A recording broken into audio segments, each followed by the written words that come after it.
नमस्कार, कसे बरे ना? बरेच असतील, मला माहिती आहे तुम्ही चांगलेच असतात. लाईक शेअर करत जा बरं का. हे बघा, आपल्या नाश्त्यासाठी करायचं हे बघा, हे गहूचं पीठ आहे. हे एवढी हाफ वाटी गहूचं पीठ घेतलं आणि हाफ वाटी हे ज्वारीचं पीठ घेतलं. आता याच्यामध्ये तेल थोडं जास्त टाकू. हे बघा, हे 2 चमचे तेल मी टाकलं. थोडं जास्त तेल टाकायचं याच्यामध्ये आणि तेल छान गरम होऊ द्यायचं. याच्यामध्ये 1 चमचा तेल गरम झालं की याच्यामध्ये 1 चमचा मोहरी टाकायची. हे बघा, 1 चमचा जिरं टाकायचं. हे बघा, जिरं मोहरी टाकली मी. जिरं मोहरी छान तडतडली की याच्यामध्ये कढीपत्ता टाकायचा. हे बघा, कढीपत्ता मी कापून घेतलेला आहे, छान बारीक कापलेला आहे. याच्यामध्ये हा कढीपत्ता टाकला. याच्यात कांदा टाकायचा. ही मिरची पण टाकून घ्यायची.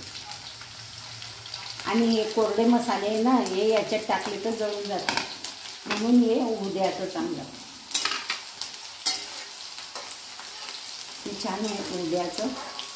हे बघा, हे छान आता असं अर्धवटच होऊ द्यायचं याला. हा छान हे मिरची, हे जिरं, हे सगळं झालेलं आहे आणि कांदा पण थोडा लूज झालेला आहे. आता आपण काय करू, हे गहूचं पीठ आहे, हे गहूचं पीठ याच्यात टाकून घेऊ. आणि हे ज्वारीचं पीठ आहे, हे पण याच्यात टाकून घेऊ. हे बघा, आणि छान आपण याला खरपूस कलर येईपर्यंत भाजून घेऊ. हे बघा, असं मस्त मी करून दाखवते तुम्हाला गहूच्या पिठाचं. हे बघा, हे किती छान झालेलं आहे. मस्त तांबूस रंग आला आहे याला, खरपूस भाजल्या गेलं आहे. हे बघा, मस्त भाजल्या गेलं आहे. आता ह्याच्यात आपण 1 चमचा तेल टाकू.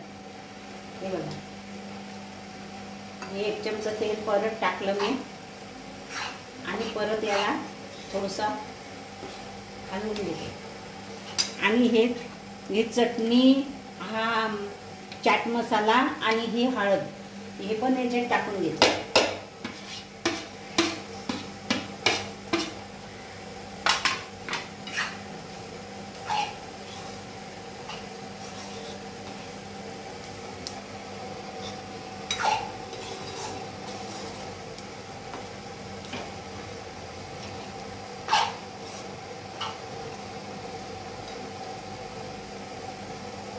मीठ पण टाकून घेते.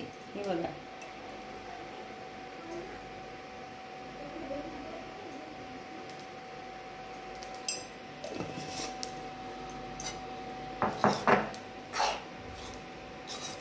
हे बघा किती खरपूस भाजल्या गेलं मस्त.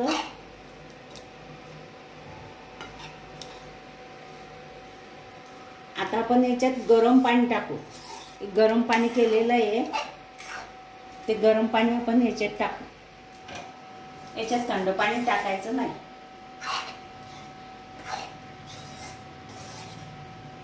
गॅस थोडा वळून घेऊ, कारण त्या भीतीवर शिंपडं उडतील ना. तर पाणी टाकेन मी तर. आणि हे बघा, हे छान असं झालेलं आहे. हळद, मीठ, चटणी, हिरवी मिरची, लसूण सगळंच याच्यात टाकलेलं आहे.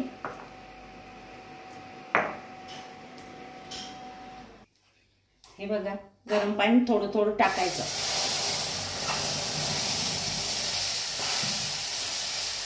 म्हणजे गाठ होणार नाही, म्हणून थोडं थोडं टाकायचं.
बस पाण्याचं काम झालेलं आहे. आता आपण हे मीठ हलवून घेऊ व्यवस्थित. याच्यात 1 चमचा आपण साखर टाकू, म्हणजे आंबट गोड. चाट मसाला टाकलाय ना आपण ना, हा 1 चमचा मी साखर टाकते ह्याच्यात. साखर टाकून छान हलवून घ्यायचं.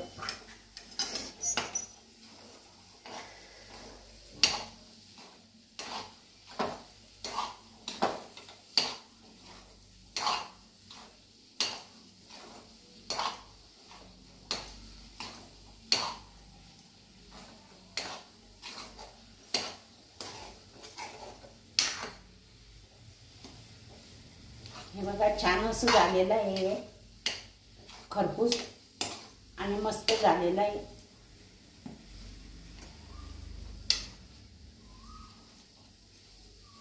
आता हे याच्यावर आपण झाकण ठेवू.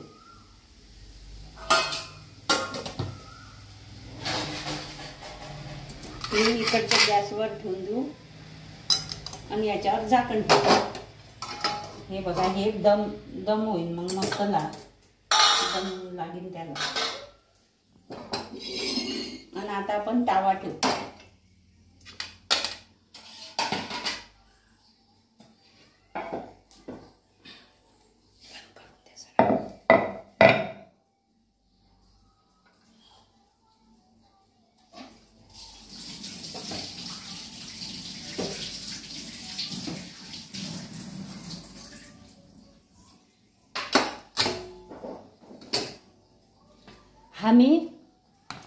हा मी कांदा कापला आणि याला मीठ लावून ठेवलेलं आहे.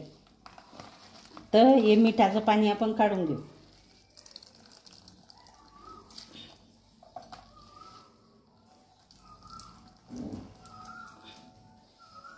म्हणजे कांदा कोरडा होऊन जाईल.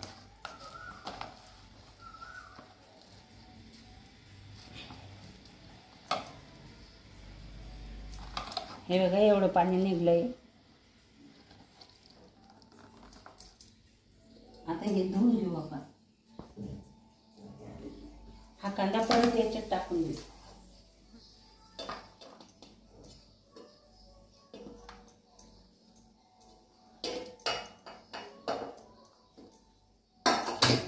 आणि हे बघा ही मिरची कापून ठेवली आहे, हिरवी मिरची.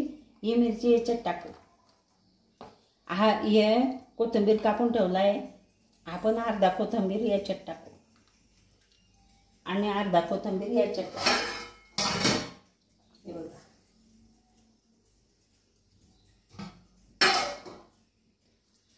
अर्धा कोथिंबीर टाकला. थोडंसं मीठ टाकू. मीठ अगोदर कांद्याला लावलेलं आहे म्हणून थोडंसंच टाकायचं.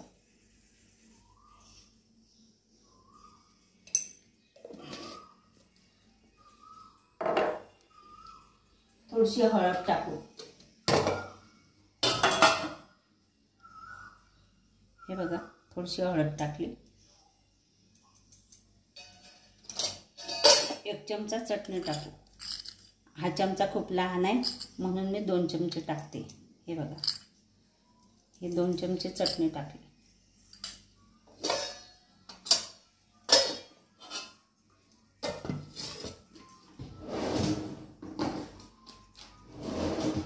हा थोडासा चाट मसाला टाकू.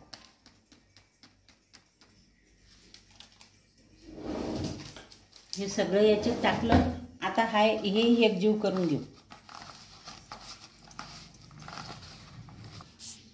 हे बघा या अशी पोळी मी लाटून घेतली आहे आणि या पोळीमध्ये असं हे सारण भरून घ्यायचं. सगळं कालवलेलं हे छान चवीचं आहे. याचा मस्त सुगंध येतोय. असा सुगंध यायला पाहिजे मस्त. असं मी करून घेतलं आहे. बारीक कांदा कापून घ्यायचा. असं करायचं. पोरांना शाळेत पण द्यायला छान आहे.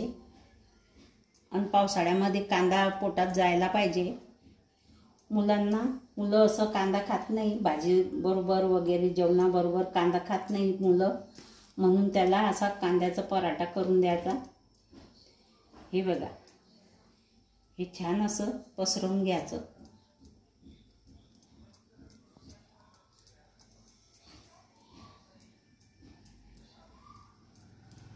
हे बघा. आणि याचा आहे ना असा रोल बनवायचा. हे साध्या पोळीचंच पीठ आहे. असा रोल बनवून घ्यायचा. असा रोल बनवला की त्याला असं करून घ्यायचं गोल गोल. मुलांना चांगलं पण दिसतं आणि त्यांची इच्छा पण होते खायची. असं करून घ्यायचं.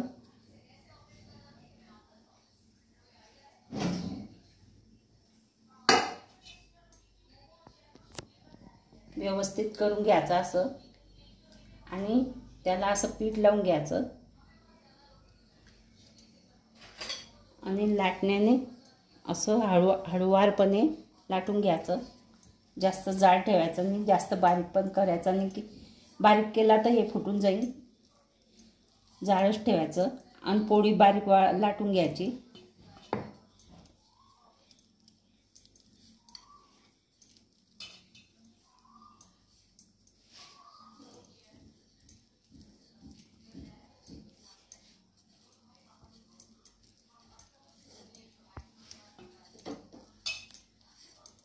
मुलांना खूप आवडते. मी एक दिवशी केलं होतं माझ्या नातूसाठी. मी भुसावळला होती तेव्हा.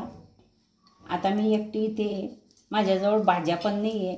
मी त्यांचं पाहिलं तिथे आणि त्यांच्या डब्यामध्ये दिले. आणि इथे मला भाजीलाच नाही आहे काही. मी गेलीच नाही बाजारात आणि तिथून पाऊस होता म्हणून मी तिथून काहीच आणलं नाही. आता काय करायचं, या तव्यावर थोडं तेल टाकायचं. हे बघा.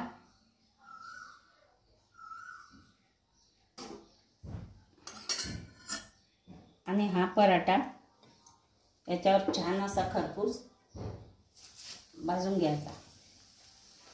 आता दुसरं तयार करू आपण तसाच. मी पोळ्या लाटून घेतल्या अगोदरच 4. हे सगळं सारण तयार केलं व्यवस्थित. हे सारण व्यवस्थित तयार करायचं.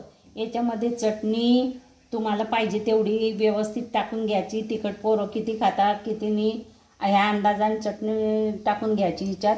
आता हे माझ्यासाठी केलं आहे मी, तर मी थोडं चटणी जास्तच टाकली याच्यामध्ये. हिरवी मिरची पण कापून टाकली. तुम्ही तुमच्या अंदाजानुसार टाका आणि मुलांना खाऊ द्या.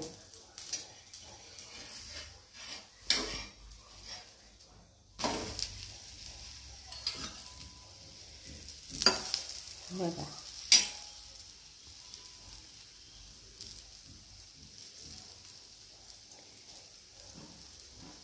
तुम्हाला पाहिजे असेल तर तसं लाटा, नाही तर हे बघा असं पण करता येते. या 2 पोळ्या करून घ्यायच्या आणि एकावर एक असं ठेवून घ्यायचं.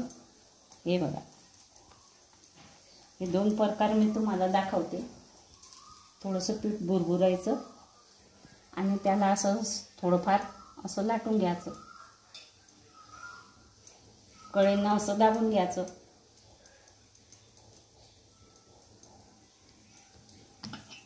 छान मोठा पराठा तयार होतो. मुलांना द्यायचं असेल तर असं द्या.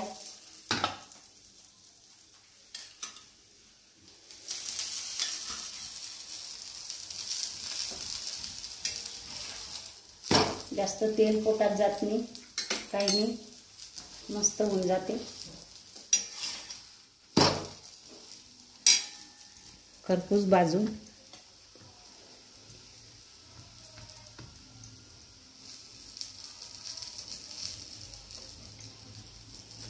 हे बघा.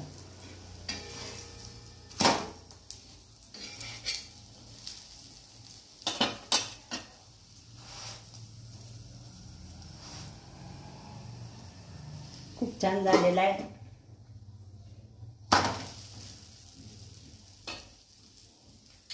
असा पराठा तुम्ही पण बनवा. हे बघा.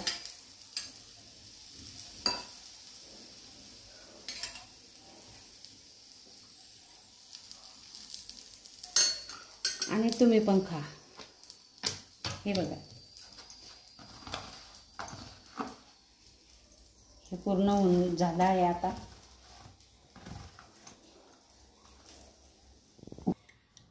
पण पराठा खूपच छान झालेला आहे आणि हा पण किती छान झालेला आहे. हा बघा हा पराठा आणि हा पण छान झालेला आहे. तुम्हाला आवडेल तो बनवा. हे बघा मस्त पुडपुड निघता याचे पण.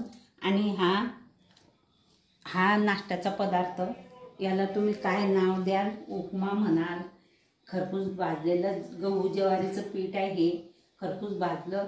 आणि हा नाश्ता खूपच छान झाला आहे.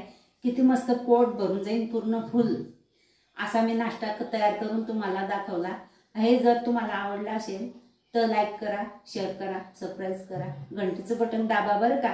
हे कांदा पराठा आणि हा उपमा म्हणा का कोणतं नाव देता तुम्ही ते, आणि हे खूप छान झालेलं आहे. असं तुम्ही पण बनवा, तुम्ही पण खा.